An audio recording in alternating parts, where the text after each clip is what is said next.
Je suis entré dans la mosquée. Oh yeah, j'ai vu Abou Saïd Al-Khoudri. C'est funky.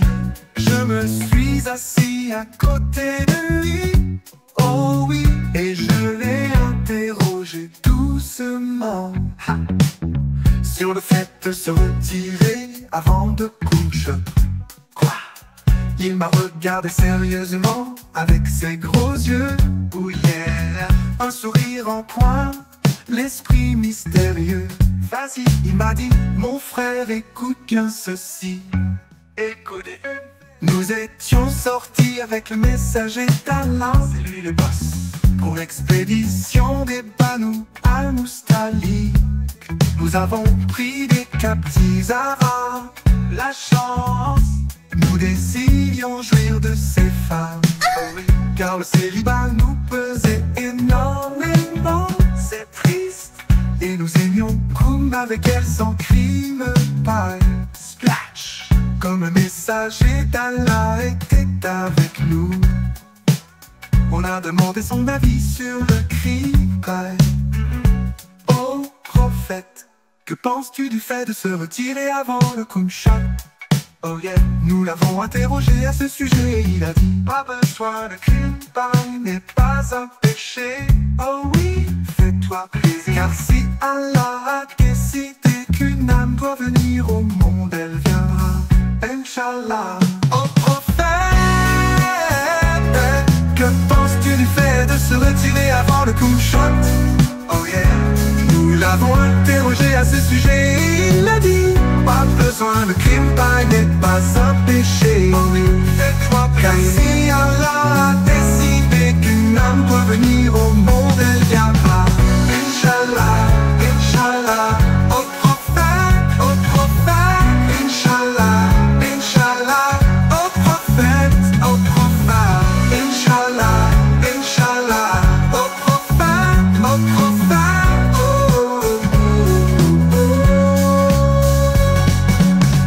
Inch'Allah, Inch'Allah. Un monstre, moi, mais pas du tout. Je suis... Bon alors, bonsoir tout le monde, bonsoir. Alors, je commence avant que le timer soit écoulé, puisque je suis déjà prêt en fait. Alors, j'annonce le sujet de ce soir.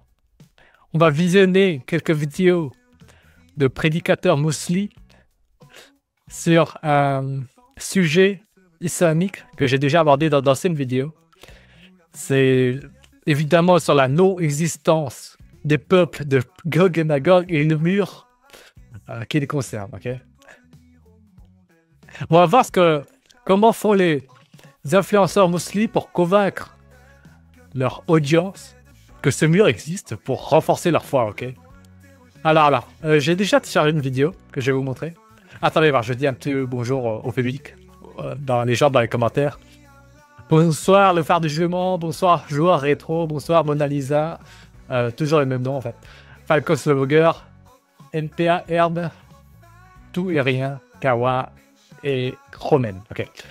Donc la vidéo que je vais vous montrer ce soir, la première vidéo déjà, c'est... Attendez, c'est celle-là. Voilà. Signe effrayant de l'arrivée de Gog et Magog en 2024.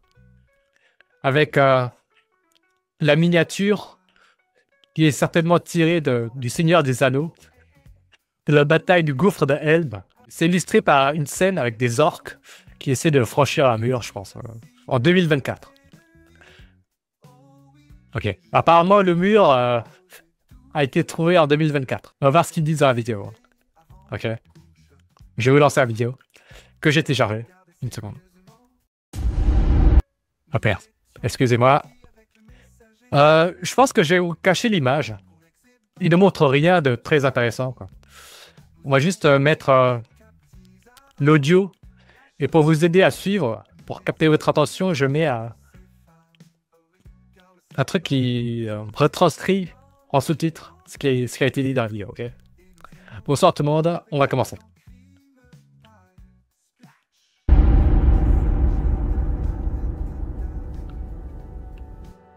Le signe majeur de la fin du monde dont nous allons parler sont les formulations étranges de Yajouj et Majouj.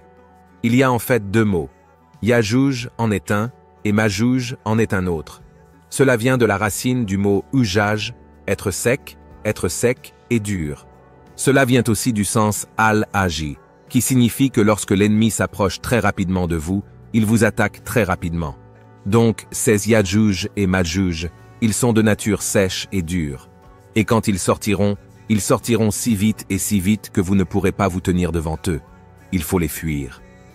Yajouj et Majouj sont des êtres humains. Ce sont des tribus qui existent réellement sur Terre. Ils existaient à l'époque de Moussa, que la paix soit sur lui. C'est ce qu'Allah dit dans le Coran.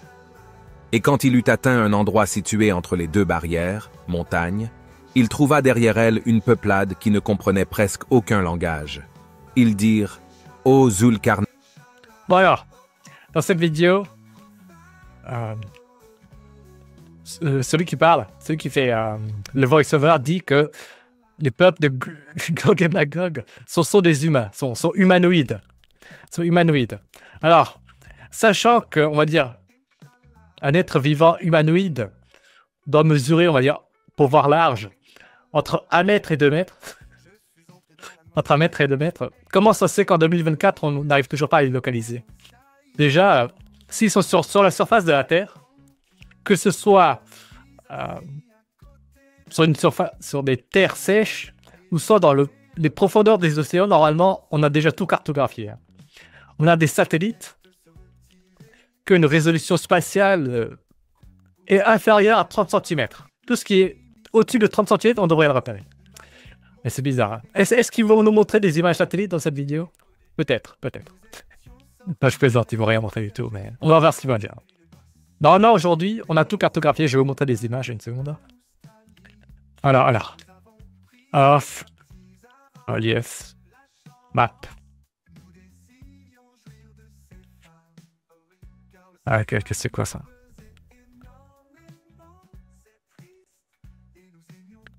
C'est beau, n'est-ce pas? Je vais enlever les sous-titres une seconde. On arrive vraiment, avec des lasers tirés par les satellites, des avions qui survolent la Terre, des images satellites, photographiques de la Terre. On arrive à tout cartographier. Les reliefs terrestres, les reliefs sous-marins, qui sont aussi complétés par des lasers ou des sonars marins, qui vraiment permettent d'avoir une résolution inframétrique de surface sèche et océanique. Voilà, de profondeur océanique. Allez, on continue. On va voir les conneries qui nous seront dites dans cette vidéo encore, ok? Je remets les sous-titres. Les Yajouj et les Majouj commettent du désordre sur terre. Est-ce que nous pourrons t'accorder un tribut pour construire une barrière entre eux et nous? Il dit, ce que mon Seigneur m'a conféré vaut mieux que vos dons. Aidez-moi donc avec force, et je construirai un remblai entre vous et eux. Apportez-moi des blocs de fer. Puis, lorsqu'il en eut comblé l'espace entre les deux montagnes, il dit, soufflez. Puis, lorsqu'il l'eut rendu une fournaise, il dit, apportez-moi du cuivre fondu, que je le déverse dessus. Ainsi, ils ne purent guère l'escalader, ni l'ébrécher non plus. Il dit, c'est une miséricorde de la part de mon Seigneur. Mais lorsque la promesse de mon Seigneur viendra, il le nivellera. Et la promesse de mon Seigneur est vérité. Nous les laisserons, ce jour-là, déferler comme les flots les uns sur les autres, et on soufflera dans la trompe, et nous les rassemblerons tous. Donc l'idée ici, Allah nous dit qu'il, Zulkarnain, a construit un mur, ou une barrière, ou un barrage, quelque chose qui était si fort, si imperméable que rien ne peut l'atteindre, et rien ne peut venir, plus rien ne peut le briser. Pas de climat, pas de peuple, pas d'armes, rien. Personne n'a donc pu franchir ce mur depuis, et Allah est le plus savant si quelqu'un a déjà atteint cet endroit. Mais si vous voulez savoir où il se trouve d'après le tafsir que j'ai lu, ils indiquent que leur position est quelque part près de la partie supérieure du monde vers le pôle Nord. Bon, avant j'ai dit que c'est impossible qu'en 2025, on ne soit pas au courant d'une population humanoïde qui ferait entre 1 mètre et 2 mètres. Et il y a encore pire, c'est que dans le récit des peuples de Gog et Magog, ça parle d'un mur tendu entre deux montagnes. Bon, les montagnes, ça doit mesurer combien les mensurations d'une montagne? On va dire au moins quelques dizaines de mètres. Oh, ça c'est une colline, ça, plutôt. Quelques dizaines à quelques centaines de mètres. Et vous allez me faire croire que nos satellites n'ont toujours pas repéré ces deux montagnes et ce mur qui ferait plusieurs dizaines de mètres, voire centaines de mètres. Et des populations qui arriveraient à submerger la Terre, qui devraient faire chacun, dont les individus mesuraient chacun entre 1 mètre et 2 mètres. Putain, mais c'est quoi ça? Franchement, le niveau de crédulité qu'il faut avoir. Sous la glace de l'Antarctique. Julien Borand. Et effectivement, quand j'avais fait mes vidéos sur Dulcarnane, Gog et Magog et le mur qu'on ne retrouve pas, il y en a qui m'ont dit oui, mais si ça se trouve, ce sont des peuples souterrains, si ça se trouve, ces murs et ces montagnes sont sous des blocs de glace de l'Antarctique ou des conneries comme ça. Mais ces gens-là ne sont même pas au courant que de nos jours, on a des appareils, des sismomètres, des gravimètres. Ce sont des appareils qui nous permettent d'explorer à distance les profondeurs des différentes surfaces terrestres. C'est comme si on faisait des échographies avec des échographes, mais au lieu de faire sur le ventre d'une femme, on fait ça sur les surfaces terrestres, tout simplement, sur la Terre, quoi. Et ces appareils permettent d'explorer à des centaines de kilomètres de profondeur avec des résolutions spatiales de l'ordre de 1 mètre, quoi. Voire même des résolutions inframétriques. Donc en fait, en surface de la Terre et en surface des fonds océaniques, c'est déjà exploré. On a tout cartographié, en fait. Et même à travers la Terre, on arrive aussi à cartographier. Comme je l'ai dit, avec des sismomètres, des gravimètres, on arrive à voir ce qu'il y a en profondeur de la Terre. S'il y a une poche en dessous de la surface de la Terre, en dessous des glaces de l'Antarctique, ben, on le saurait déjà. C'est vraiment n'importe quoi. Et il y a des gens qui croient, malgré les preuves évidentes, enfin, l'absence de preuves d'une telle population, de relief montagneux ou d'un mur, mais c'est vrai, c'est n'importe quoi. Il y en a qui souvent aiment bien ressortir l'argument, la phrase toute faite, en fait, qu'ils auraient entendu d'un philosophe ou d'un youtubeur influenceur, qui est que oui, mais l'absence de preuve n'est pas la preuve de l'absence. Cet argument-là n'est valable que pour des éléments insignifiants, en fait. C'est comme si je vous disais, sur ma terrasse, il y a une fourmi. Si je cherche sur ma terrasse et que je ne trouve pas de fourmi, là, peut-être que la preuve de l'absence... Non, l'absence de preuve n'est pas une preuve d'absence. Ça, c'est vrai. Parce qu'une fourmi, c'est petit, on peut passer à côté, par manque d'intention ou par manque de moyens, évidemment. Mais un mur de plusieurs dizaines de mètres, des populations humanoïdes entre 1 et 2 mètres, avec les moyens qu'on a aujourd'hui, c'est immanquable, quoi. C'est immanquable. Ces contre-arguments peuvent aussi être sortis pour les récits du déluge de Noé, ou soit du récit de l'Exode. Là, on parle d'événements avec des conséquences d'envergure planétaire ou sur tout un territoire national qui impliquent des millions de personnes, d'après ces récits.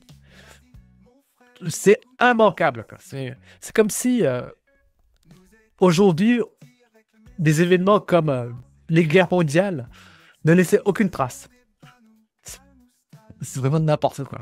Comme j'ai dit, ça s'applique pour le déluge de Noé, ça s'applique pour l'Exode, ça s'applique pour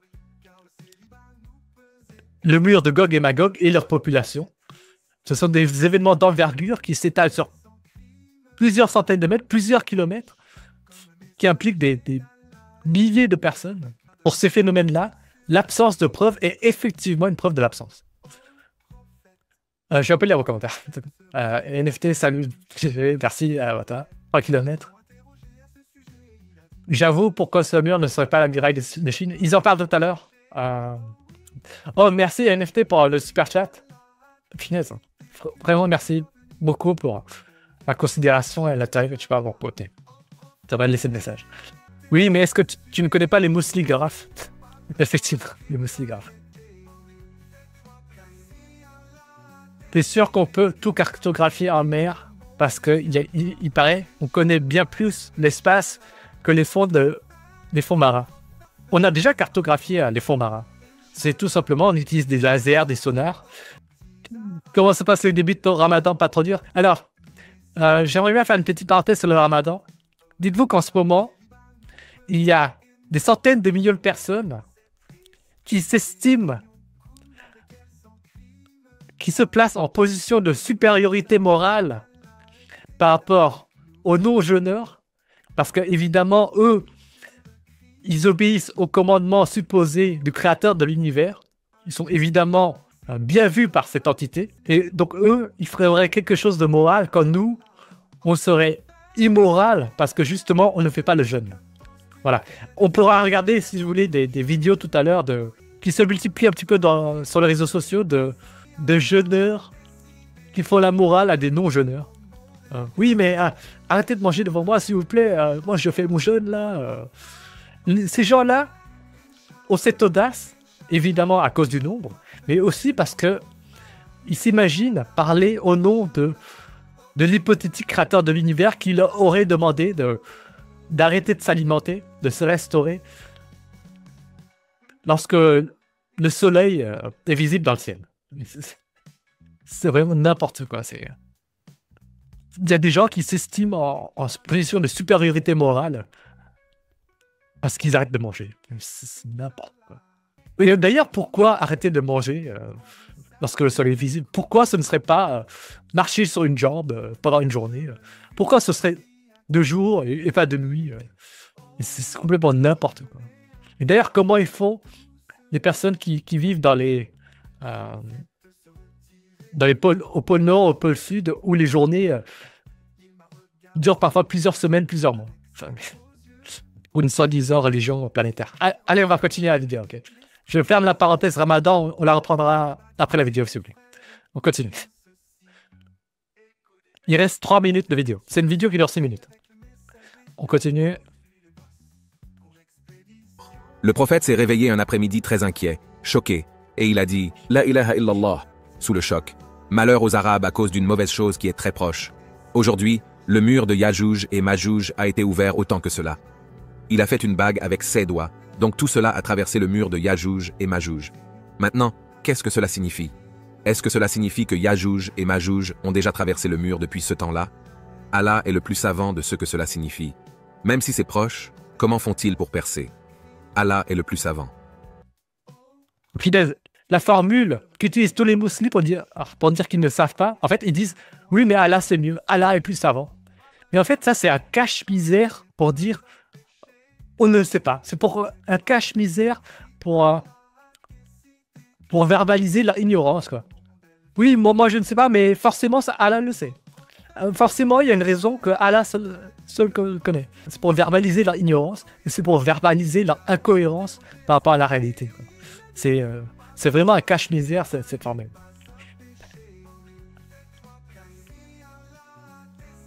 Pourquoi il y a que les musulmans qui ont cette impression de supériorité morale?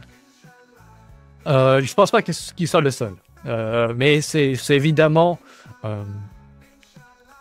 c'est ce que font tous les gourous pour obtenir la compliance, l'adhésion d'une population, c'est de le flatter, tout simplement. Ce n'est pas propre à l'islam, mais tous les gourous diront que vous, mes adeptes, vous êtes évidemment meilleurs que les autres, évidemment. C'est toujours pareil. C'est se créer une identité. Flatter les populations, c'est un bon moyen d'avoir du pouvoir. Allez, on continue. Dans quelle mesure est-il actuellement ouvert? Allah est le plus savant. Mais le fait est que lorsqu'il... Vous pouvez remplacer dans cette vidéo Allah est plus savant par je n'en sais rien, j'en ai aucune idée. Voilà. Mais évidemment que dire que Allah est plus savant, Allah c'est mieux, c'est un bon cache-misère. C'est un cache-misère des inepties et de l'ignorance des musulmans, tout simplement. Des propos des musulmans. Allez, on continue. Qu'il sera finalement ouvert et que Yajouj et Majouj pourront sortir, ce sera le moment où Allah l'aura décrété. Et maintenant, ils sortiront. Certains ont dit que ce mur était la grande muraille de Chine. Bon, évidemment que les populations de Gog et Magog n'ont toujours pas franchi le mur, puisque c'est écrit dans le Coran qu'ils le franchiront lorsque la fin du monde, le jour du jugement dernier arrivera. Vous êtes là, moi je suis encore là, on est encore vivant, donc c'est-à-dire que le jugement dernier n'est pas encore arrivé. Donc, a priori, le mur est toujours intact. Et les peuples sont... L'humanité qu'on connaît, nous, est toujours séparée de ces populations humanoïdes. Ah tiens, il y a une question intéressante. Kanat a dit, qu'est-ce qui t'a donné intérêt à la secte islamique? Es-tu un apostat? Non, je ne suis pas apostat. Il faut savoir qu'avant que je commence à faire des vidéos YouTube, hors Internet, je faisais souvent des débats interreligieux, mais évidemment non filmés. Hein. Des amis chrétiens, ou soit des amis musulmans. Et on discutait, c'était marrant. Quoi. Moi, je trouve ça marrant, les débats interreligieux. Évidemment, moi, je défends une position non croyante. Et depuis que j'ai commencé à faire des vidéos YouTube, quand je faisais encore des vidéos muscu ou quand je parlais de baise et de relations, il y avait des mecs qui me contactaient par message privé pour essayer de me convertir, alors que j'avais vraiment rien demandé, quoi. Ils me sortaient des arguments genre oui, mon oncle, il a été témoin d'expériences surnaturelles, des conneries comme ça, mais on a essayé de me convertir, quoi. Et à partir de là aussi, j'ai commencé à me renseigner. Finalement, ce que j'ai découvert, c'est une montagne d'ineptie, quoi. C'est une montagne d'ineptie. On a essayé de me convertir alors que j'ai rien demandé. Et je me suis penché sur leurs arguments, c'est pourquoi ces gens croyaient essayer de me convertir. Et finalement, c'est un château de cartes très fragile.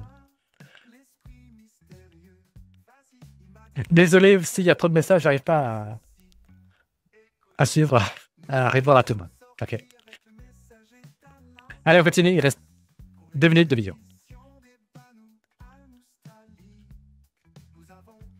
Non, ce n'est pas la grande muraille de Chine, car la grande muraille de Chine est brisée. Vous pouvez facilement le traverser. En plus, c'est un site touristique. Yajouj et Majouj ne sont pas derrière le mur de Chine, et ils ne sont pas non plus des Chinois. Beaucoup de gens disent « Oh, ce sont les Chinois », et certains les décrivent comme étant petits, vous savez. Ils sont comme des nains qui se promènent, ou ils ont des yeux étranges. Tout cela n'est pas vrai. Il n'y a rien dans les hadiths qui indique qu'ils sont comme ça, comme des extraterrestres ou quelque chose du genre. Ce sont de vrais êtres humains originaires des hauteurs du monde. Ils ont un certain look, peut-être plus asiatique. Bon alors, les soi-disant hadiths parlent aussi du fait que le créateur de l'univers permet aux musulmans de crimpaille des captifs de guerre, vous voyez. Donc, il faudrait un petit peu remettre en question la fiabilité des sources qui décriraient ces peuples Gog et Magog et ce mur, quoi. Des hadiths qui disent que sur une des ailes des mouches, il y a un remède, et sur l'autre aile, il y aurait un poison. Ok. Ce genre de source, évidemment très très scientifique, évidemment très véridique. Hein. Yo, que penses-tu des jeunes avec eau ou sans eau, 12 heures par jour, etc. Alors, les jeunes, déjà, on va séparer les jeunes hydriques et non hydriques. Il n'y a aucun jeûne hydrique qui a un quelconque effet bénéfique, en fait. Sortez-moi un exemple d'effet bénéfique à ne pas boire de l'eau, à se priver d'eau pendant 12 heures. Et déjà, il y a des jeûnes qu'on dit thérapeutiques, mais eux, ces jeûnes-là sont toujours faits dans un objectif bien précis et défini. Pourquoi faire un jeûne, déjà? Il faut toujours se demander pourquoi on fait un jeûne. Voilà. Si vous n'arrivez pas à me dire pourquoi, quels sont les effets bénéfiques potentiels de ce jeûne, n'en faites pas, tout simplement.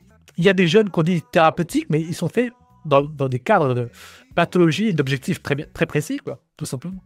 Et le jeûne musulman, il n'a aucun objectif défini. Hein. Demandez aux musulmans c'est quoi les bénéfices de faire le jeûne musulman. Ils n'arriveront pas à vous le donner, tout simplement. Ils n'arriveront pas à justifier le jeûne musulman, parce qu'il n'y en a aucun, en fait. Il n'y a aucune justification. Allez, on continue. Le Khé à Monito, est-ce que tu peux remettre ta chaîne principale? J'ai déjà expliqué dans plein de streams. Cette chaîne a été blacklistée, je répète ce que je dis, a été blacklistée depuis mi-2020 à peu près.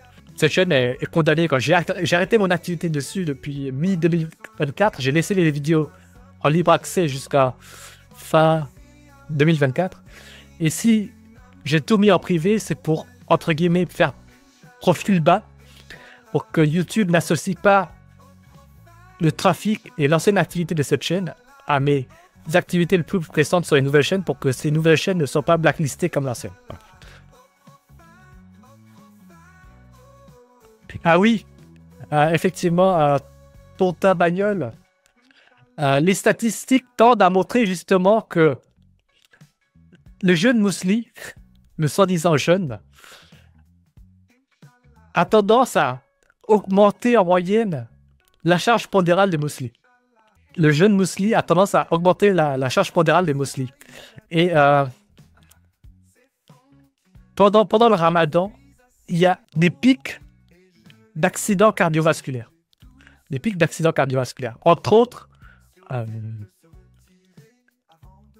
parce que les mueslis se goinfrent le soir, plus que s'ils ne faisaient pas de jeûne. Et le jeûne hydrique, si vous voulez, entre guillemets, je vais employer des termes simples, évidemment, accessibles au grand public. Le jeûne hydrique fait en sorte que les vaisseaux, vos vaisseaux sanguins, j'utilise des termes simples, sont moins dilatés puisqu'il y a moins de liquide qui circule. Donc les éléments les plus solides, entre guillemets, qui circulent à travers vos vaisseaux sanguins baignent dans moins d'eau, baignent dans moins de liquide. Et en général, ça provoque des obstructions, pour faire simple. Voilà, des obstructions. Et ça fait des accidents cardiovasculaires. Je pourrais les réuploader autre part, mais ça prendra un peu de temps. Je ne sais pas si je vais réuploader un jour. Je veux bien répéter tout ce que j'ai dit dans toutes ces anciennes vidéos sous une autre forme, comme actuellement, mais ça prendra un peu de temps. Voilà. On continue la vidéo, il reste 1 minute 30, s'il vous plaît. Asiatique parce que c'est cette région-là, ou plutôt ce type de look. Allah est le plus savant, mais le fait est que ce sont des gens. Ce sont des humains, vous et nous, mais ils sont tout simplement très, très corrupteurs. Ils sont plus corrupteurs que les gens corrupteurs d'aujourd'hui. Immoral, et quand ils sortent, ils détruisent tout sur leur chemin. Il y en est tellement nombreux, mes chers frères et sœurs. Là, il confirme bien que les Gog et Magog sont des êtres humanoïdes. Donc, oui, on pourrait supposer faire entre 1 mètre et 2 mètres, et qui sont capables de détruire tout sur leur chemin. Donc, je pense qu'ils sont quand même un certain nombre, vous voyez.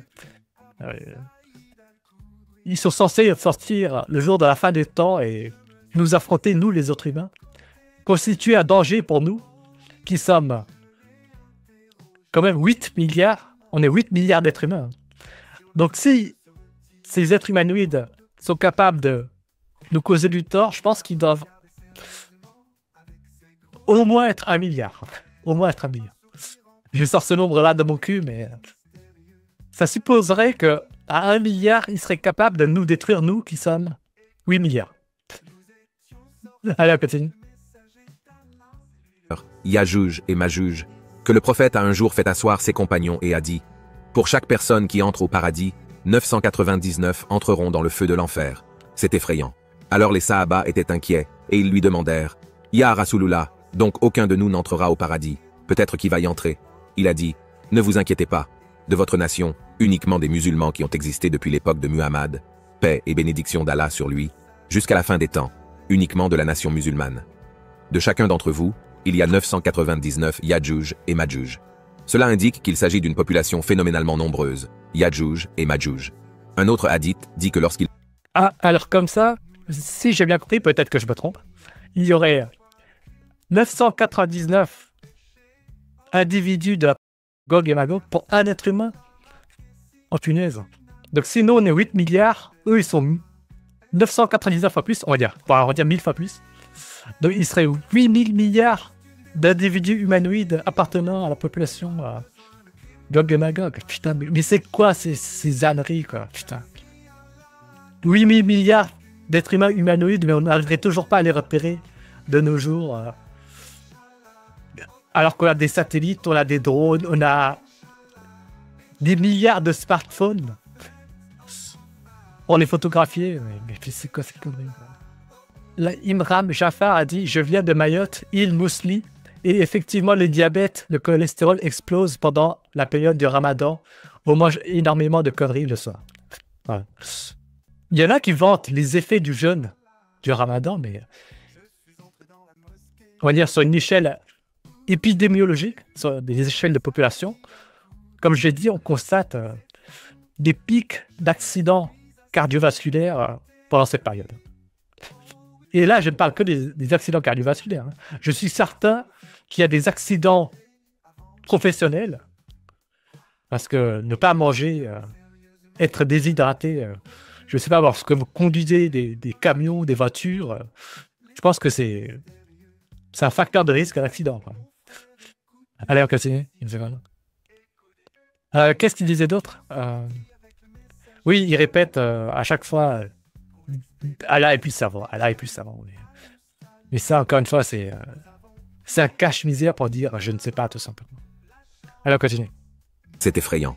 Alors les Sahaba étaient inquiets, et ils lui demandèrent « Ya Rasulullah, donc aucun de nous n'entrera au paradis, peut-être qu'il va y entrer. » Il a dit « Ne vous inquiétez pas, de votre nation, uniquement des musulmans qui ont existé depuis l'époque de Muhammad, paix et bénédiction d'Allah sur lui, jusqu'à la fin des temps, uniquement de la nation musulmane.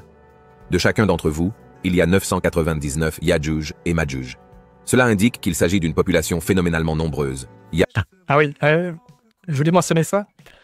Là, il vient de mentionner un passage qui dit que seuls les musulmans iront au paradis. Vous voyez? Seuls les musulmans méritent d'aller au paradis.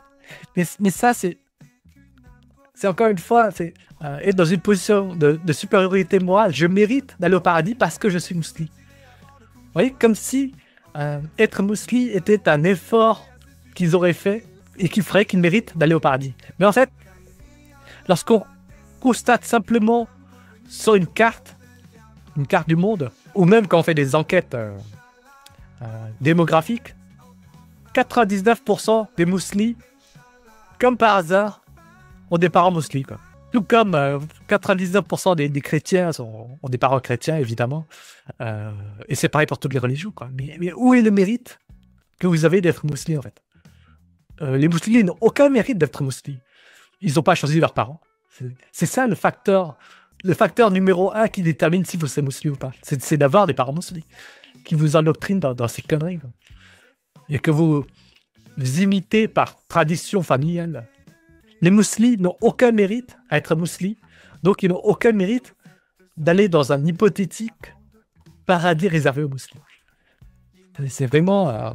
évidemment, ils ne reconnaîtront pas, puisque ce serait remettre en question la valeur de leur croyance, le mérite qui y est associé, quoi. La source d'Eska, par contre, les recherches internet de vidéos de boules gays diminuent fortement. Ah oui, c'est source il y a des...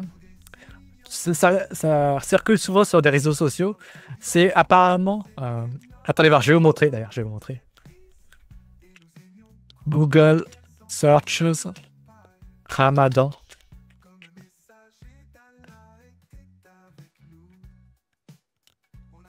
Ce sont des mecs... Oui, voilà, c'est ça. C'est ce genre de graphique qui tend à montrer que... je vous enlève des statistiques de Google Search qui montrent que pendant la période du Ramadan, les termes liés à la consommation de vidéos pour adultes chuteraient pendant la période de Ramadan. Voilà. La chute des mots-clés liés à du porno coïncide avec des pics de mots-clés liés au Ramadan. Si vous voyez ce que je veux dire, les courbes rouges et bleues. Là. Il y a d'autres graphiques qui montrent ça. Attendez.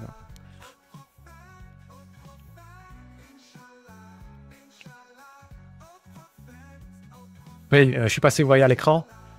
Pendant les périodes de Ramadan, il y aurait les termes il y aurait les mots-clés gay porn qui chuteraient pendant la période de Ramadan. Ok, voilà, ce serait ça. C'est juste pour illustrer ce que disait la source d'Esca. On continue la vidéo, il reste 1 minute. Je remets les sous-titres pour une question de droit d'auteur. Yadjouj et Madjouj. Un autre hadith dit que lorsqu'ils sortiront, ils combattront le peuple. Quiconque se trouve devant eux, ils le tueront. Il y a des non-musulmans qu'ils épargneront, mais quiconque se trouve devant eux, ils le tuent. Et ils ne survivront que quelques jours ou quelques mois. Et après avoir tué, ils penseront avoir tué tous les habitants de la terre. Ils tourneront leurs flèches vers le ciel, et cela revienne avec du sang sur elles, et ils disent « Nous avons maintenant tué les gens du ciel. Malaknal Arz, nous sommes désormais les rois de la terre. C'est alors qu'Allah les fait périr. Qu'Allah nous en préserve. Merci d'avoir regardé jusqu'à la fin. Abonnez-vous si la vidéo vous a plu, et activez la cloche de notification. » Et voilà, moi, je m'attendais à des preuves, j'espère, concrètes, tangibles de l'existence de ces populations, d'après la miniature signe effrayant de l'arrivée de Gog et Magog en 2024. Moi j'ai rien vu, quoi. Moi, je m'attendais à des images satellites, des images prises par des smartphones, des drones, des cartographies faites par des sonars, des lasers satellites, des conneries comme ça. Enfin, des trucs tangibles, quoi. Mais rien. Ils nous ont juste... Le mec de la vidéo nous a juste récité des passages de hadith, de tafsir. Ce serait donc ça la science musulmane. C'est vraiment nul. Franchement, pour moi, c'est de la crédulité, quoi. La crédulité, ce n'est pas un signe d'intelligence. Voyez. Je veux pas être méprisant, mais c'est donc ça la science islamique. Là. Et ils vont dire que je dis des conneries parce que, évidemment, dans le Coran, c'est écrit que les musulmans sont dotés d'intelligence et que les non-musulmans sont des bêtes ignares. Je me demande qui est le plus méprisant entre moi et les textes supposément issus du créateur de l'univers. Voilà, j'ai un peu les commentaires. Ensuite, je vais vous passer des tweets marrants de l'actualité musulmane, ok. Radio Chaman, Astérix et Obélix chez les Bretons. Alors César, fin stratège, décida d'attaquer chaque fois que les Bretons prenaient leur postée. Les Vikings attaquent quand les chrétiens prient. La prière en fait. Ok.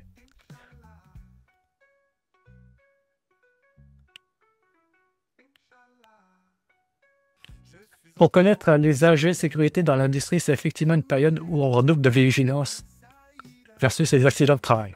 Ouais.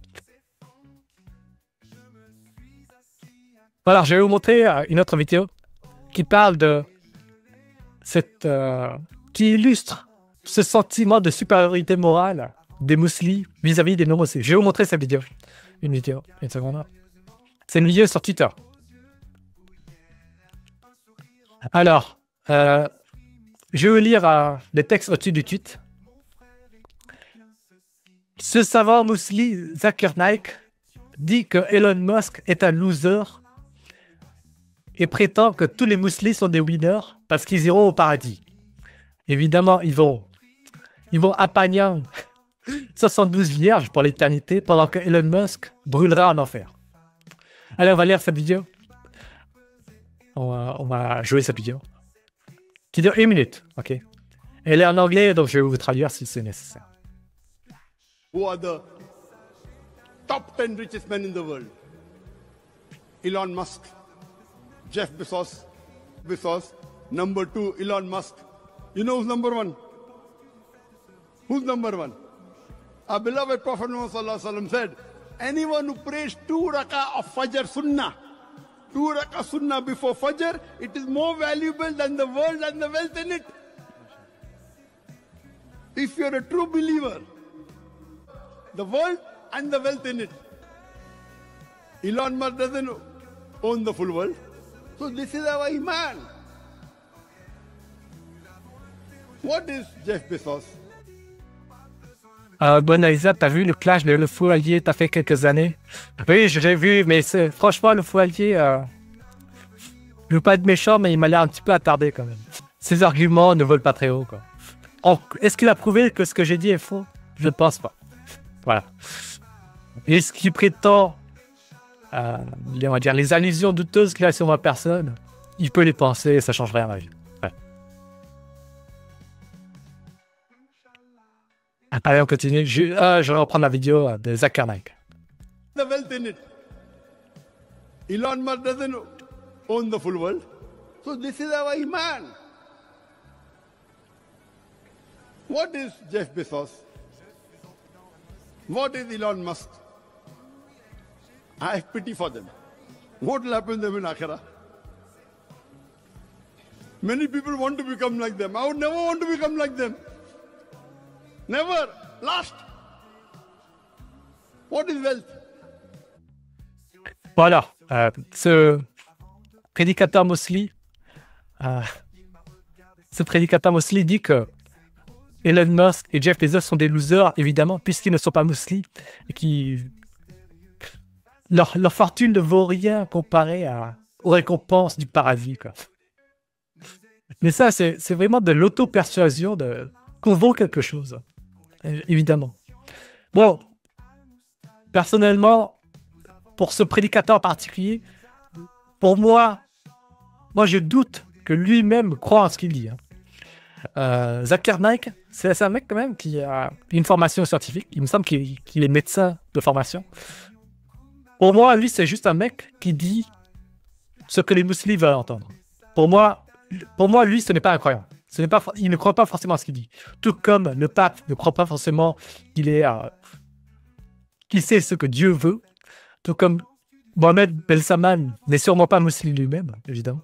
Tous les leaders d'opinion ont un intérêt à faire croire qu'ils sont croyants.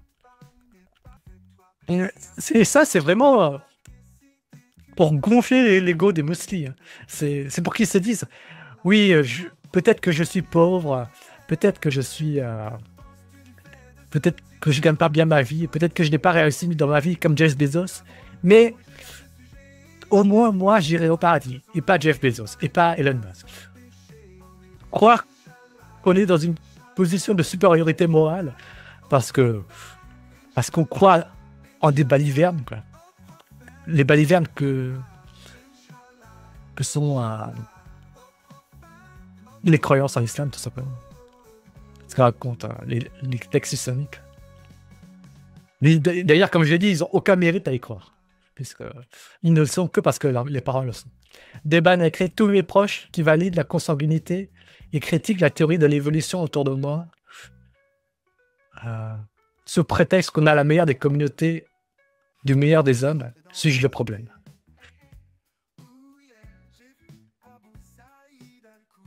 Deban, j'ai un proche médecin, génie de la famille, très croyant, ça me choque. Je pense qu'il s'est tout simplement jamais posé des questions sur...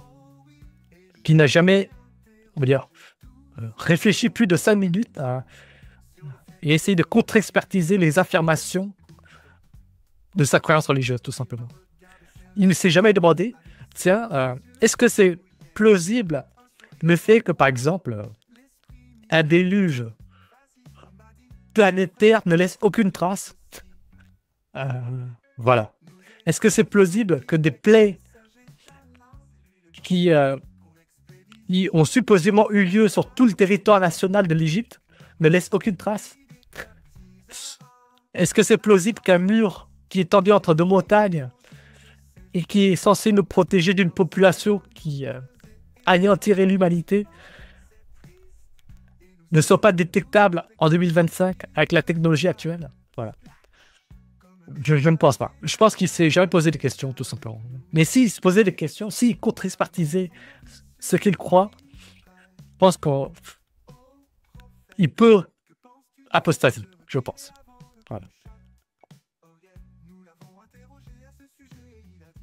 Tonton Bagnol, on peut croire en l'existence de forces supérieures qui nous dépasseraient. Ça, je ne vois pas forcément la compatibilité. Mais croire en l'islam, c'est un peu chaud déjà. Oui, comme j'ai déjà mentionné, ou au moins fait allusion plusieurs fois, la position qu'on appelle déiste, et je trouve défendable, ça se discute, mais la position théiste islamique, ça c'est du niveau du Père Noël, quoi. Franchement, c'est du niveau du Père Noël. Ah, je ne sais pas si vous voyez, si vous êtes au courant, il y a eu récemment un attentat en Allemagne. Je vais peut-être pas vous montrer des tweets, mais sur Twitter, il y a des photos de jambes séparées du corps sur des trottoirs allemands. C'est un mec qui a foncé dans une foule en voiture. Bon, je vais pas vous montrer ça. Mais vous voyez, donc il y aurait eu un attentat en Allemagne. Et sans même avoir aucune autre information, il est naturel, au vu des précédentes occurrences, d'être méfiant, d'être prudent, de moins accorder sa confiance aux personnes qui ont des points communs avec les auteurs des précédents attentats. Il n'y a rien de haineux là-dedans. Il n'y a rien de haineux à voir des points communs entre tous ces auteurs d'attentats et d'être prudent par rapport à la population générale qui est certainement pacifique. La majorité des musulmans qui sont pacifiques, mais il est normal d'être prudent, de moins accorder sa confiance envers les musulmans, quoi. Ça ne veut pas dire qu'on est haineux, ça veut juste dire qu'on tient à notre préservation. Je vais montrer un autre tweet, il est un petit peu hors sujet. Ah oui, ça c'est marrant, ça. C'est un peu, je digresse un petit peu. Je sais pas si on va à l'écran, c'est bon, voilà. Je m'appelle Mehdi, mes origines sont lapides. Me traiter de raciste est une farce. Aimer la France qui m'a tout offert, éducation, émancipation, culture, entrepreneuriat, ferait de moi un raciste? Non. On en a juste marre des cassos, des postures victimaires. Ceux qui veulent, peuvent. Les autres doivent partir. Ok. Ah oui. Ce qui est marrant avec certaines populations dans les pays occidentaux, c'est que si vous êtes un mec qui n'est pas neige et qui dit juste qu'il en a marre des populations no white qui, on va dire, foutent de la merde, vous serez raciste. Mais en fait, il n'y a rien de plus raciste que ça, en fait. Les populations white ou même no white, comme c'est Mehdi, qui dit juste qu'ils en ont marre des individus qui foutent de bordel, évidemment, arrivent à faire la distinction entre les étrangers, les personnes d'origine étrangère qui foutent de la merde et ceux qui ne le font pas. Et c'est raciste de traiter une personne de raciste juste sur le fait qu'elle dit qu'elle en a marre des étrangers qui font de la merde. Mahomet catholique, bonjour à toi. Moi, je ne dirais qu'une chose, c'est RIP Salwan Momika. Oui, effectivement. Allez, on va lire d'autres tweets. Ah oui, c'est ce que je disais là. D'abord lire ce qu'il y a au-dessus de la vidéo. Un homme musulman harcèle une femme à Londres dans un bus londonien parce qu'elle mange son déjeuner pendant que lui fait le jeûne du Ramadan. Je peux sentir ça. Ça ne vous dérangerait pas de manger autre part, je suis en train de faire le jeûne. En vitesse. On va voir la vidéo qui dure 50 secondes, ok? Excuse me? Sorry? Yeah, I can smell that. Do you mind eating that somewhere else? I'm Why should I? I'm fasting. That's not my concern. Yeah, but I'm fasting though. So why are you out? What do you mean why am I out? If you're fasting, you should be indoors. Yeah, but I'm eating my lunch and you come and disturb me. yeah, What for? yeah, but I can smell it. So what? It's food. Of course you're going to smell it. Yeah, but can you not just wait until you like get off the Please, bus? don't tell me what to do. You're fasting, stay indoors and don't come and bother nobody on the bus. No, Bon alors, pour résumer, je pense que ça a duré comme ça pendant toute la minute. C'est le musulman dit à la femme, vous voulez pas manger ailleurs là, parce que moi je suis en train de faire mon jeûne là. Moi ça me dérange le fait que vous mangez devant moi et tout. Et la femme me dit, oui mais si tu fais le jeûne, t'as qu'à rester chez toi. Elle a raison quoi. Je veux dire. Mais qu'elle ait raison ou pas, ou que lui ait raison ou pas. Il ne faut pas oublier les rapports de force, les droits, son droit à elle de manger ou son droit à lui de se plaindre qu'elle mange. Ce qui se passera en France, ou ce qui se passe déjà dans les pays musulmans, c'est tout simplement une question de rapport de force, quoi. Lorsque dans une population, il y a un nombre suffisant de musulmans à qui ça dérangerait de voir des non-musulmans qui mangent, les non-musulmans devront faire profil bas et arrêter de manger. C'est comme ce qui se passe déjà dans les pays musulmans, où ils sont majoritaires. Là-bas, vous n'avez pas le droit de manger en public, tout simplement parce que les musulmans qui ne veulent pas que vous mangez en public sont plus nombreux, ou au moins faut savoir qu'ils ne veulent pas que vous mangez. Je ne sais pas si j'ai été clair. On a beau dire que, par exemple, en ce moment, dans les pays occidentaux, les musulmans seraient supposément en dessous de 10%. Mais en fait, ils ont beau être en dessous de 10%, ils arrivent déjà à influencer les mœurs occidentales.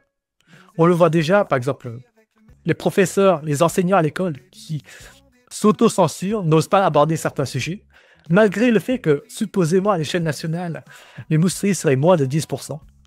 Donc déjà là, même en étant seulement 10% en France, les musulmans ont déjà un pouvoir politique, c'est-à-dire influencer les comportements des non-musulmans. Ils arrivent déjà à faire en sorte que les professeurs, les enseignants à l'école s'auto-censurent.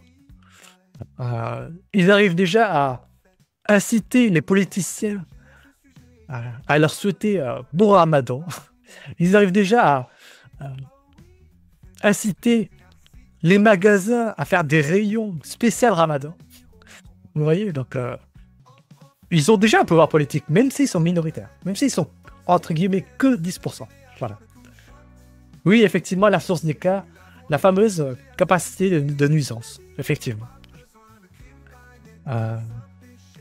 Vous voyez, une minorité très motivée face à une majorité qui laisse faire, bah, la minorité motivée peut imposer des choses, peut imposer des obligations, des interdictions.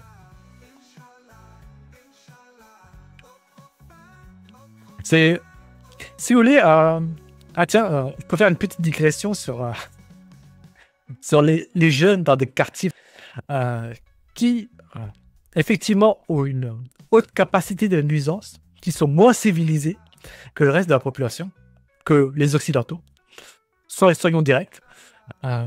Ces jeunes qui font de la merde, ils arrivent à contraindre les dirigeants à déverser des milliards dans des infrastructures, dans des médiathèques, dans des bibliothèques, quoi.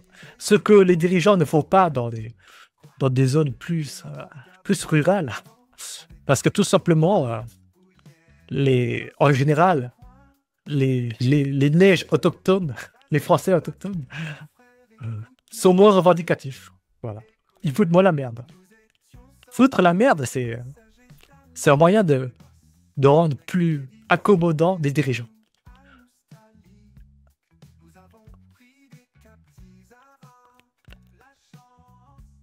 MPAR a dit « Je ne pense pas qu'ils aient un pouvoir politique, une influence oui, un pouvoir non. » Oui, donc là, il faudrait définir ce que c'est que le pouvoir politique. Pour moi, toutes les interactions entre humains, c'est un jeu d'influence. Voilà. Tu essaies d'influencer l'autre pour qu'il réponde à tes revendications. Il n'y a rien d'autre que ça. Le pouvoir, c'est ça. Le pouvoir, c'est arriver à faire en sorte que d'autres personnes, que toi-même, fassent des choses que tu aimerais bien pour toi. Enfin, pour moi, le pouvoir, c'est l'influence. C'est synonyme, ces deux mots-là. Mais c'est pas définition. Hein. Peut-être que tu en as une autre. Mais dans ce cas-là, il faudrait que tu définisses ce qu'est que le pouvoir. On va lire d'autres tout de suite. La semaine dernière, un musulman radical, un groupe de musulmans radicaux a brutalement séparé l'extrémité céphalique de 70 croix au Congo du reste de leur corps. Et pourtant, les médias mainstream et les activistes de la gauche restent silencieux, soit parce qu'ils refusent de voir les croix comme victimes, ou soit parce qu'ils ont peur d'être étiquetés comme islamophobes. Effectivement, le terme islamophobe, il faut vraiment arrêter d'avoir peur de se traiter d'islamophobe. Franchement, il faut arrêter de culpabiliser. Ce mot ne veut absolument rien dire. Ce mot ne veut absolument pas dire être haineux. On a tout à fait le droit d'être prudent, méfiant, d'avoir du mal à accorder sa confiance vis-à-vis de certaines populations qui sont caractérisées par certains traits identitaires comme la croyance religieuse qui est commune avec des gens qui commettent des attentats ou qui font de la merde. Voilà. L'être humain fonctionne, pas que les êtres humains d'ailleurs, tous les animaux fonctionnent ou raisonnent par ce qu'on appelle, en anglais, c'est le pattern recognition. Pattern recognition. C'est... on fait des liens entre les informations. Pour prendre, c'est la définition même de l'intelligence. Hein. Il y a des données qui nous parviennent, on fait des liens et on arrive à des conclusions qui aident à notre survie ou à atteindre des objectifs arbitraires. Voilà. C'est comme... je remarque que les pitbulls mangent plus souvent les enfants que les chihuahuas. Et est-ce que se méfier des pitbulls plus que des chihuahuas, c'est pitbullophobe. Voilà, c'est exactement la même chose avec l'islamophobie. Faire des liens entre des informations qui nous parviennent, reconnaître des patterns, des schémas récurrents. Pattern recognition, quoi. Je ne sais pas si c'est un équivalent en français, mais c'est faire des liens entre les informations qui nous parviennent et établir des modèles qui permettent de prédire des prochaines occurrences, de les anticiper.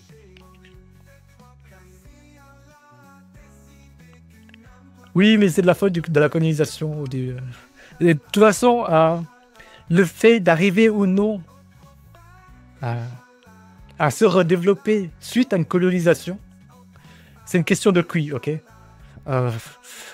Ça se voit avec des populations comme la Chine, la Corée du Sud, l'Indochine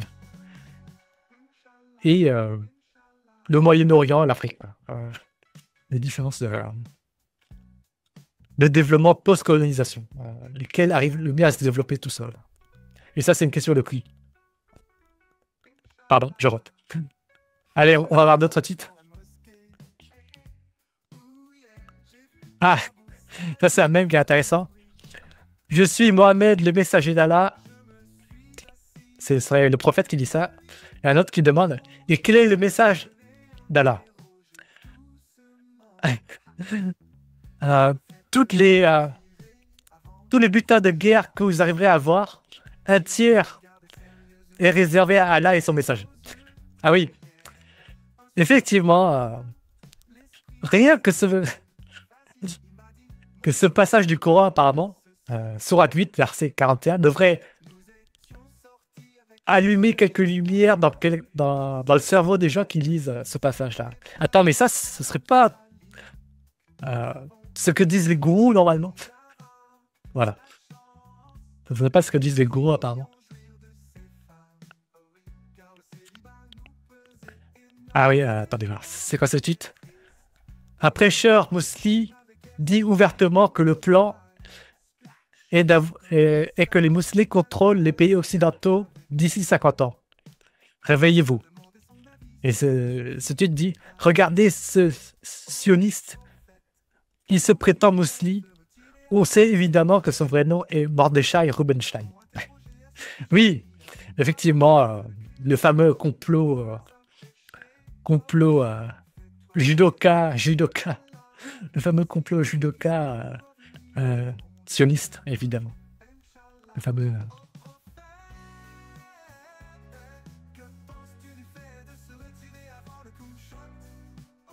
l'Afrique, la nuit noire, ce n'est pas que l'islam, même si ils s'en revendiquent. Il y a tout un tas d'animisme. Il ne faut pas trop chercher à creuser au-delà de l'intelligence. Ok.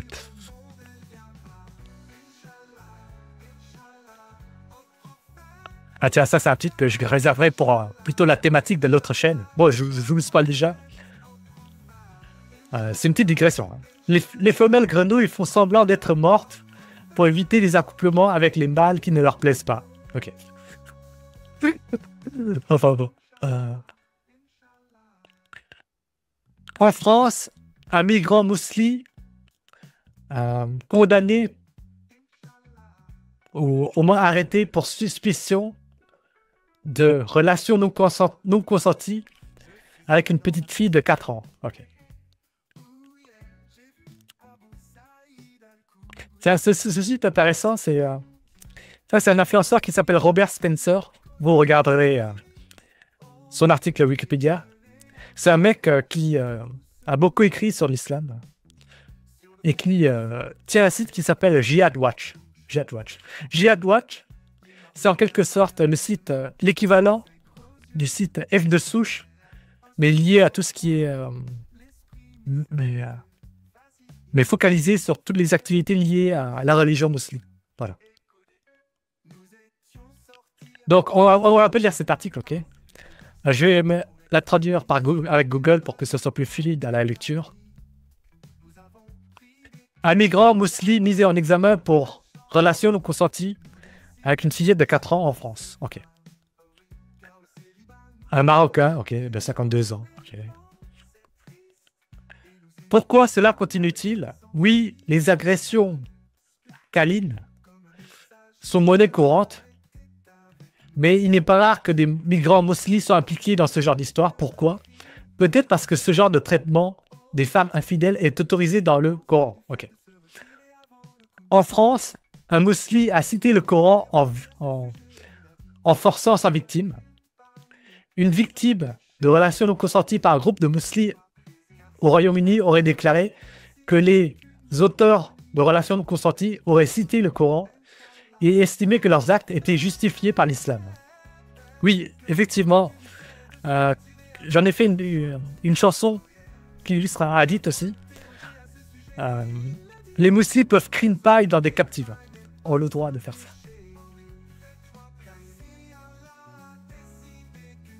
Allez, on continue de lire. Une seconde.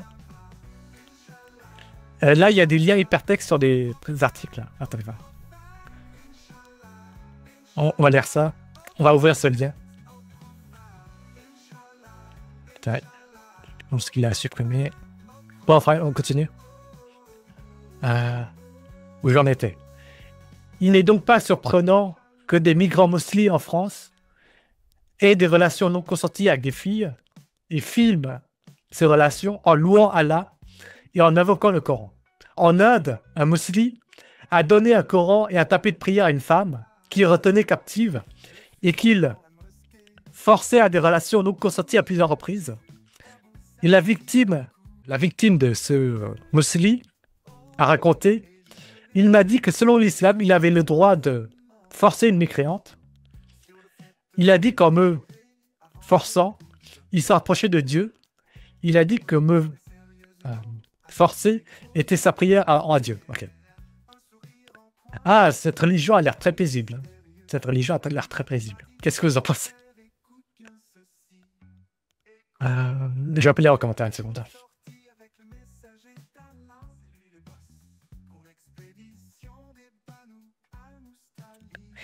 Il y a quand même une grosse accélération de l'IA dans les pays du Golfe. L'Arabie Saoudite investit des dizaines de milliards de dollars dans l'IA, alors que je crois que moins de 50% de sa population a accès à un système d'eau. Je pense que dans les pays dits autoritaires, les dirigeants investissent dans ces technologies, mais je pense que c'est surtout pour une utilisation qui leur permette de mieux monitorer la population. Voilà. Les dirigeants s'arment pour conserver leur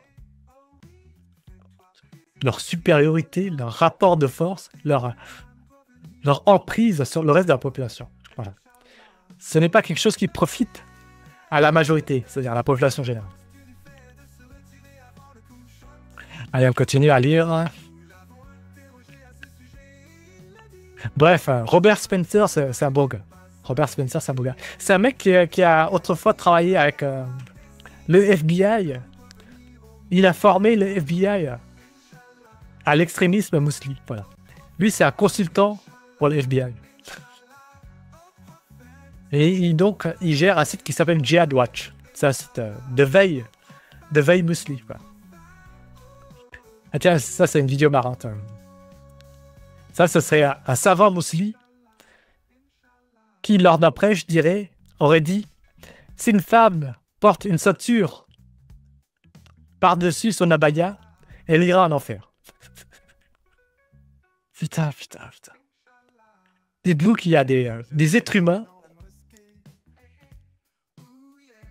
qui émigrent en masse dans les pays où vous vivez et qui croient que l'hypothétique créateur de l'univers, des milliards d'étoiles, des trous noirs, des planètes, aurait quelque chose à foutre que des primates d'un sexe bien précis portent bien ou non son abaya. Quoi. Putain. Et ces gens-là, parce qu'ils portent leur abaya, leur camis, ou parce qu'ils font le jeûne lorsque le soleil est visible dans le ciel, ou non, considèrent qu'ils sont dans une position de supériorité morale par rapport à vous, parce qu'ils croient en ces conneries. Quoi.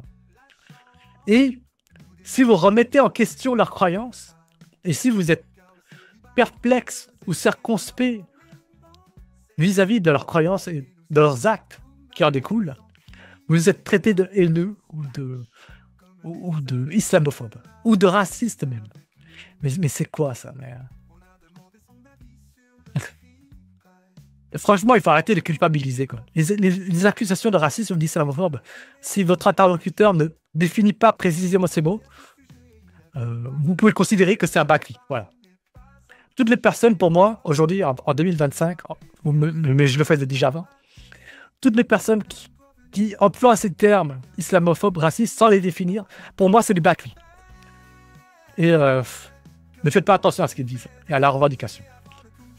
Il faut balayer d'un revers de main tout ce qu'ils disent, s'ils utilisent ces mots.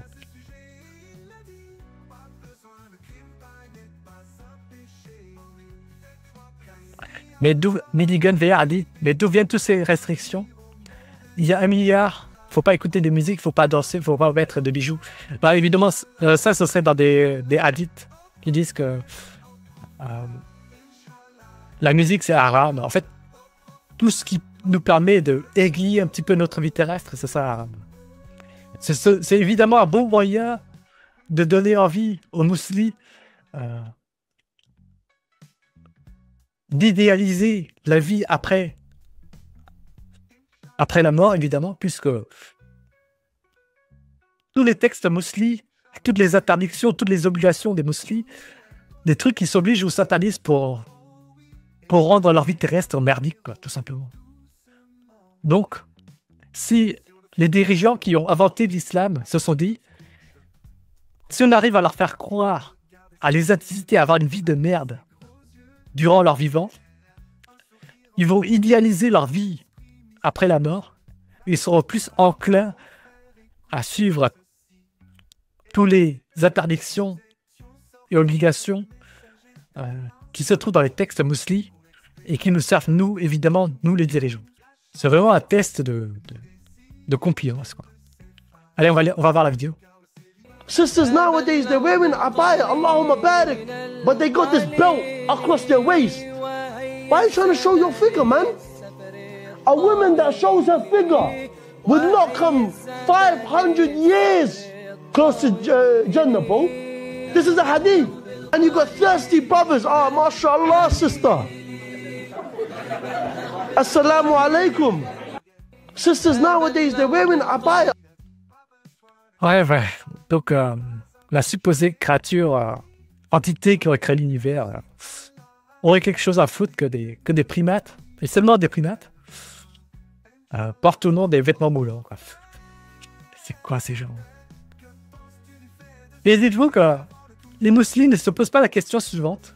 Pourquoi les institutions musulmanes, les pays, les théocraties musulmanes, leurs dirigeants musulmans, pourquoi Mohamed Ben Salman, pourquoi Elon Musk, pourquoi Jeff Bezos, enfin les personnes les plus riches du monde, quoi, ne dépensent pas des milliards pour retrouver l'arche de Noé, par exemple, pour retrouver le mur de Dul-Qarnayn, retrouver le mur de Gog et Magog. Pourquoi ces milliardaires ne dépensent pas des milliards pour retrouver ces murs, tout simplement? S'ils arrivent à prouver que le mur existe, que les peuples Gog et Magog existent, à les retrouver, à les localiser sur Terre, bah, ils arriveraient à convertir des milliards de personnes, quoi, avec une preuve enfin tangible. Je ne sais pas. Ces gens-là préfèrent explorer l'espace, coloniser Mars, investir dans des puces pour améliorer leur intelligence artificielle, mais ils n'investissent rien pour retrouver le mur de Dul-Qarnayn, retrouver les peuples de Gog et Magog, pour prouver que ce qui est dit dans le Coran est vrai. Personne n'investit le moindre centime là-dedans. Je ne sais pas. C'est bizarre quand même. Ils arriveraient à convertir des milliards de personnes, donc à garantir leur place au paradis, puisque convertir des gens, faire du prosélytisme, c'est quelque chose qui est bien vu selon les textes islamiques. Vous voyez ? Je ne sais pas. Ils arriveraient à convertir des milliards de personnes en faisant ça, mais personne ne prend l'initiative. Peut-être parce que ils savent très bien qu'il n'y a rien à trouver, en fait. Que le déluge de Noé, l'exode de Moïse, le mur de Dul-Qarnayn, ça, ce sont des bêtises. Ce titre est marrant. Je vais vous le lire. Justice au Pakistan. Attendez, je vais l'ouvrir en entier. Justice dans l'État islamique du Pakistan. Un conseil chariatique a condamné une teen à subir une relation non consentie en public pour expier son crime, pour expier le crime de son grand frère qui aurait forcé une femme la semaine d'avant.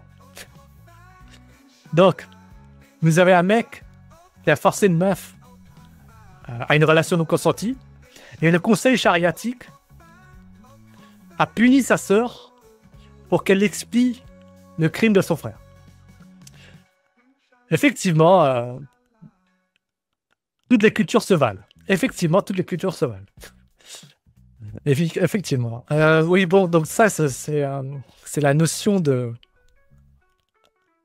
d'honneur, les crimes d'honneur, les punitions d'honneur, puisque ces populations-là, ces civilisations-là raisonnent plus en termes d'honneur collectif, d'honneur familial, l'honneur de la famille. La responsabilité est collective plus qu'individuelle. Voilà, c'est ça ce que je veux dire. La responsabilité est diffuse sur un groupe d'individus, la famille, la communauté, plus qu'individuelle. Donc on punit sa sœur pour expier les actions de son frère. Toutes les cultures se valent, évidemment. Ça, c'est un tweet... il n'est pas forcément musulman, mais c'est un tweet de croyant. Je vais vous le lire.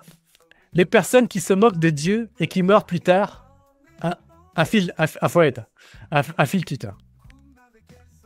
Stephen Hawking, il n'y a pas de Dieu, personne n'a créé l'univers, personne dirige notre destin. Stephen Hawking a chopé l'ALS et la myotrophie latérale. C'est une maladie, c'est une myopathie qui affecte ses muscles, quoi. La myopathie latérale sclérosante, il me semble. Je ne sais plus, c'est l'acronyme. Et il est mort à 76 ans.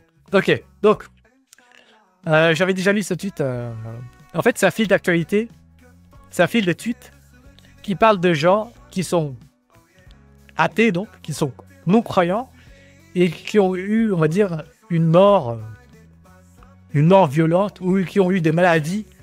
Et donc, l'auteur de ce tweet insinue que parce que ces mecs ne sont pas croyants, se seraient moqués de Dieu, ils ont été punis par leur maladie ou par leur accident, quoi. Vous voyez le niveau de raisonnement, quoi. Ce tutos dit que donc les athées se font punir lorsqu'ils se moquent de Dieu ou parce qu'ils ne croient pas en Dieu. Enfin, ils subissent donc des accidents ou des maladies peu enviables. Bon, je ne sais pas s'il y a des statistiques, ce mec, mais à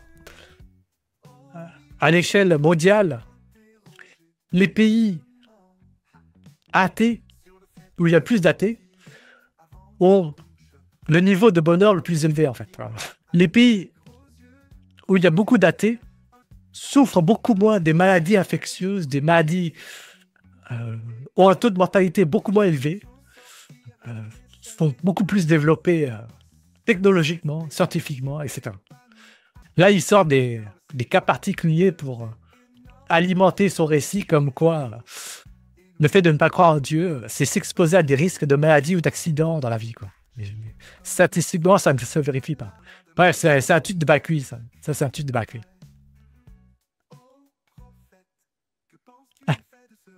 Ah tiens, ça c'est marrant. Ça c'est un mème. C'est un mème aussi. Ma femme, mon épouse, en ce moment traverse des changements. Est en train de traverser le changement. Et je ne la trouve plus du tout attirante. C'est un musulman qui consulte un médecin et qui dit « Ma femme actuellement traverse une période de changement, la période de changement, et je ne la trouve plus du tout attirante. » Le médecin demande « Vous parlez de la ménopause ?» Et lui il répond « Non, la puberté. » C'est évidemment une référence au fait que le prophète Mousli, le meilleur des hommes, supposément, aurait crime paille dans sa femme de 9 ans. Pardon. Le meilleur des hommes aurait crime paille une fille de 9 ans. Il serait l'exemple comportemental pour l'humanité, en tout temps et en tout lieu. Voilà. Ça fait 1h30 qu'on est en stream. Je vous propose qu'on reste là pour ce soir. Je vais essayer de publier ça en plus vite, certainement en plusieurs morceaux, puisque c'était peut-être un peu décousu. Je pense que je vais faire un morceau sur ce qu'on a dit sur la vidéo de Gog et Magog et le reste sur les tweets de Sylvain. Bon, je vais appeler vos commentaires et on va rester là pour ce soir, ok? En plus, ces délires sont tellement de basse qualité qu'on sent le cri catastrophique qui les a produits. C'est même assez triste, ok? Nation of Islam. Bref, en fait, il faut se dire que les influenceurs musulmans, quand on est un influenceur musulman, on ne croit pas forcément à ce qu'on dit. C'est tout ça peut être un moyen d'obtenir du pouvoir, de l'influence vis-à-vis d'une communauté crédule. Voilà, quoi. Tout comme le pape ne croit pas qu'il est la parole terrestre de Dieu, tout comme Mohamed Ben Salman, lui. Mohamed Ben Salman, si vous voulez, je pense que lui, il ne fait pas le ramadan dans son palais. Voilà. Je pense que Mohamed Ben Salman ne fait pas le ramadan dans son palais. Je pense qu'il mange à toute heure de la journée. Ça m'étonnerait que Mohamed Ben Salman fasse les 5 prières quotidiennes. Ça m'étonnerait aussi que le pape respecte le carême. Croire en les prières qu'il dirige, je ne pense pas. Lorsqu'on est un leader d'opinion, un influenceur, on n'a pas besoin de croire en ce qu'on dit, en ce qu'on prêche. Les autres lives bientôt disponibles, celui d'Alexis Chetz, oui, je vais le sortir prochainement. Évidemment, il y a plein de leaders religieux. Par exemple, il y a le pape pour le christianisme. Il y a, par exemple, Mohamed Ben Salman parmi d'autres pour l'islam. Il y a le leader suprême iranien qui, lui, serait le représentant de ce que Allah voudrait selon le sous-courant chiite. Par exemple, ces trois-là, supposément, sauraient ce que Dieu veut, ce qu'ils prétendent que Dieu veut se contredisent. Donc, il y aurait au moins parmi ces trois-là au moins 2 menteurs. Ou soit les 3 mentiraient. Forcément, chacun de ces 3 se dit que l'autre ment, évidemment. Les croyants ne se posent pas la question mais attends, comment ça se fait que le leader religieux de cette religion à laquelle je ne crois pas mise toute sa vie, tout son temps de vie, à croire quelque chose en lequel il sait forcément que c'est faux. Je ne sais pas. Il ne se pose pas des questions du genre ces personnes beaucoup plus intelligentes que moi, pourquoi restent-elles dans l'erreur? Et là, je parle de leaders religieux, mais je peux aussi parler d'intellectuels non affiliés à des religions. Je ne sais pas, du genre Bill Gates, Elon Musk, Mark Zuckerberg. Pourquoi ces gens très intelligents, entrepreneurs, qui réussissent autant dans la vie, n'investissent pas leur argent ou leur temps à se demander si ma religion est la vraie ou non? Pourquoi ils ne croient pas? Par exemple, Mohamed Ben Salman, s'il investissait quelques milliards d'euros, de dollars, à retrouver le mur de Dul-Qarnayn, ou à retrouver l'arche de Noé, ou à prouver que l'exode a eu lieu, il convertirait, s'il arrive à trouver des restes de ces événements, il arriverait à convertir des milliards d'êtres humains quasiment du jour au lendemain. Voilà. Et il augmenterait les recettes du pèlerinage à la Mecque par la même occasion.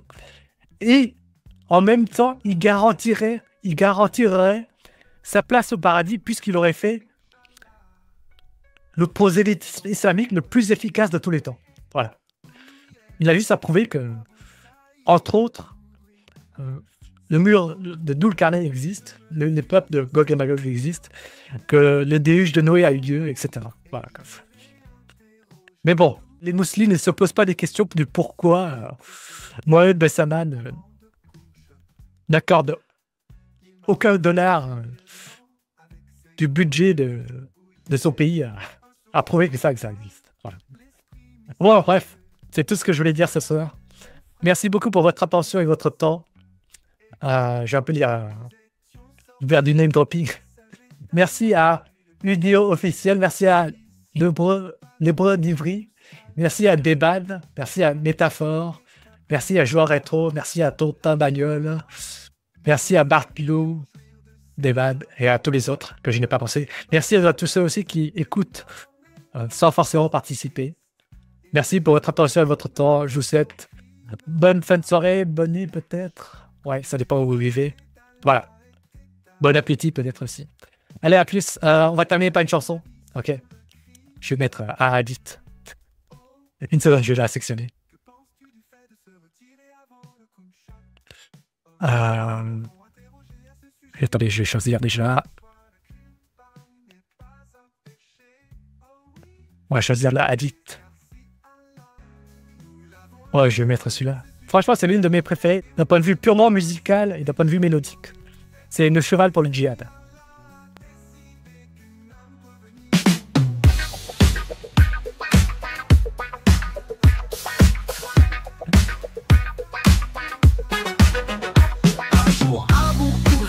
Il nous a raconté. Le messager d'Allah, écoute ce qu'il a dit. Wow. Si quelqu'un garde un cheval pour le djihad, c'est vrai, il est motivé par sa foi en Allah. Oh baby, mon frère, ma soeur, t'entends cette histoire folle. Un cheval pour le djihad, c'est pas juste du boulot. Bienvenue à vous. La foi en Allah, c'est ça qui fait rouler. Garde ton cheval, c'est ton âme qui brille. Oh là là, Allah, Allah, motivé par la foi. Le cheval du djihad, t'entends sa voix. Garde-le bien, fais-le galoper. Motivé par Allah, rien peut t'arrêter. Et alors il sera récompensé le jour du jugement dernier. Pour chaque fois qu'il aura donné son cheval à boire et manger, mais aussi pour chaque fois qu'il aura aidé à épicer, à lui autant qu'il voudra, le jour où il sera au paradis. Mashallah.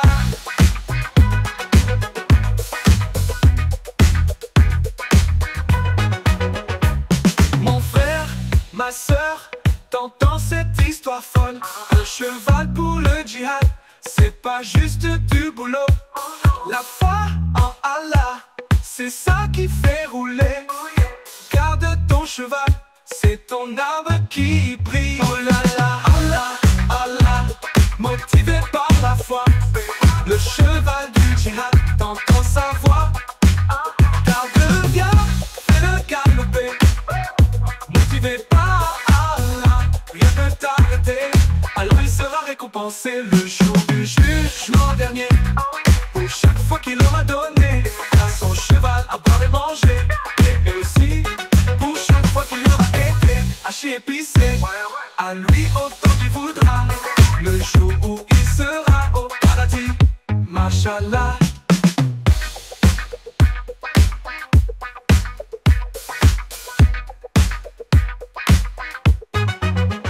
Mashallah.